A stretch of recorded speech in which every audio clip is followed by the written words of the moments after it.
Hi guys, আজি পুনৰ baby food recipe video' এটা লৈ আপোনালোকৰ মাজলৈ আহিলোঁ।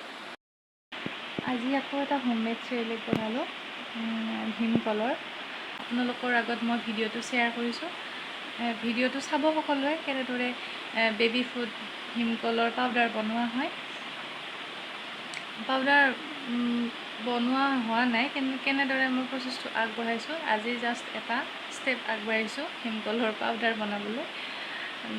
তাৰপিছত আৰু ডেইলি ভ্লগ বুলি ধৰিব পাৰে, দিনত কি কৰিলোঁ, তাইৰ বাবে কি বনালোঁ। গুণগুণৰ কাৰণে যিবোৰ মই ৰেচিপি বনাই যাওঁ বা যিবোৰ ঘৰতে হোমমেড চেৰেলেক বনাই যাওঁ, সকলোবোৰ আপোনালোকক দেখুৱাই যাম। তেন্তে বলক ভিডিঅ'টো আৰম্ভ কৰোঁ। এয়া ঘৰৰ ভীমকল, আধা পকিছে আৰু অলপ কেঁচা হৈও আছে। ভীমকলৰ পাউডাৰ বনাম বুলি কৈছিলোঁ আপোনাক ভিডিঅ'ৰ আৰম্ভণিতে। সেনেদৰে বাকলি গুচাই ল'লোঁ আৰু চিপছৰ দৰে কাটি এখন ট্ৰে আৰু এখন ডলা ভৰ্তি হৈ গৈছে। এনেদৰে দুয়োখনে ৰ'দত দিছোঁ টিঙৰ ওপৰত আৰু ভালদৰে শুকুৱালেহে পাউডাৰ কৰিব পাৰে। এতিয়া আধা শুকুৱাৰ দৰে হৈছে, আৰু এবাৰ ৰ'দত দিব পাৰিলে ভালদৰে শুকাব।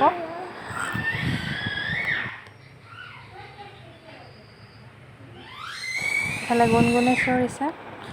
এতিয়া সন্ধিয়া হৈছে, ফ্ৰিজত অলপ গাখীৰ ৰাখি থৈছিলোঁ আবেলিৰ চাহ খাবৰ বাবেও, আৰু অলপ ডাঙৰ ছোৱালীজনীকো দিম।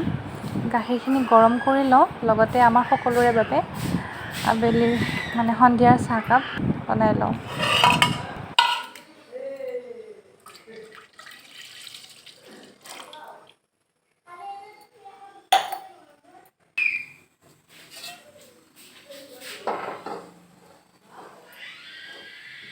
আমাৰ গুণগুণজনী খুব চিঞৰি থকা হৈছে, আৰু এতিয়া আবেলিৰ চাহকাপ ৰেডি।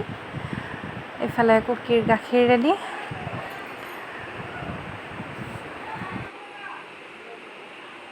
কুকিয়ে এনেদৰেই খাই ভাল পায়।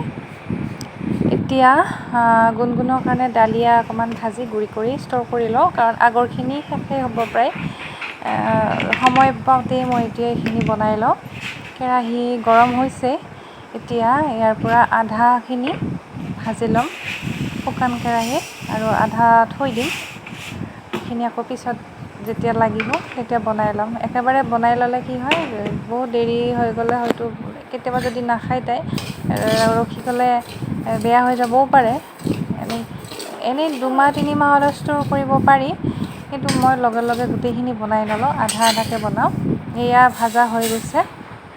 মই প্ৰায় 3 মিনিটমান সময় কম জুইত ভাজি লৈছোঁ। এতিয়া এইখিনি ঠাণ্ডা হ'বৰ কাৰণে থৈ দিম। ঠাণ্ডা হ'লে এইখিনি মিক্সিত গুড়ি কৰি ল'ম। তাৰ আগতে গুণগুণৰ বাবে ৰাতিৰ আহাৰখিনি তৈয়াৰ কৰি লওঁ। এতিয়া প্ৰায় 8মান বাজিছে। গুণগুণৰ কাৰণে এইখিনি বনাই লওঁ। তাইক খুৱাই উঠি ডালিয়া গুড়ি কৰিম। মই আনদিনাৰ দৰেই চিম্পুল আৰু চুজি দিছোঁ, হোমমেড চেৰেলেক দিছোঁ, যিটো চাউল মখনা আৰু কাজুৰ গুড়ি আছিলে, আৰু মুড়িৰ গুড়িও এচামুচমান দিম। চুজি অলপ বেছিকৈ দিছোঁ। এইখিনি পানীত পগাই ল'ম লৈ উঠি। মই দুপৰীয়া দিব নহ'ল, এতিয়া ৰাতি দি দিম। এয়া মুড়িৰ গুড়ি এচামুচ দি লৈছোঁ। এতিয়া এইখিনি মিলাই লৈ পগাই ল'ম। ভালদৰে মিলাই লওঁ।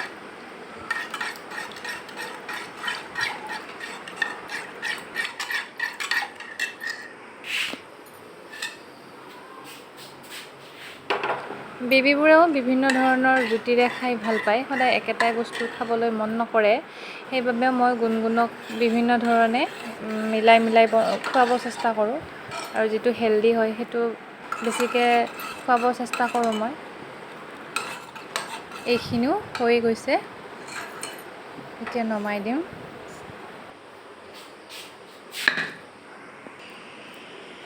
ইয়াত এতিয়া ঘি অকণমান দি দিলে খাবলৈ ৰেডি হৈ যাব।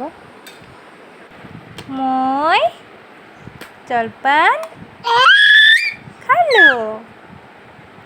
মই দিয়া বাবা যা বেবি গুড গুড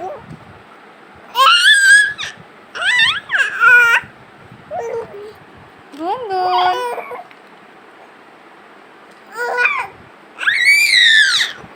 গুণগুণক খোৱা হৈ গ'ল আৰু ইতিমধ্যে এইখিনি ঠাণ্ডাও হৈ গ'ল সেইবাবে এতিয়া এইখিনি মিক্সাৰ গ্ৰাইণ্ডাৰত দি গ্ৰাইণ্ড কৰি ল'ম অতি মিহি গ্ৰাইণ্ড নকৰোঁ অলপ গোটাও ৰাখি দিম যাতে তাই চুবোৱা অভ্যাসটো থাকে আপোনালোকক আগৰ ভিডিঅ'টো জনাইছিলোঁ বেবীৰ চুবোৱা অভ্যাসটো ৰাখিব লাগে গুণগুণৰ ৰেচিপিৰ কাৰণে কেইটামান বস্তু বনালোঁ অ'টছ এয়া চুজি আৰু এয়া হৈছে জহা চাউলটো গুড়ি কৰিব লাগিব তাৰ লগতে বিভিন্ন ধৰণৰ দালি এইটো মগুমাহ গোটা মগুমাহ বুটৰ দালি ঘৰত মচুৰ মুগ দালি আছে আৰু এলমণ্ড কাজু দি এইখিনি মই মানে হোমমেড ৰেচিপি বনাই ল'ম বেলেগকৈ বনাই ল'ম এইটো গুড়ি কৰি লৈছোঁ দালি এখন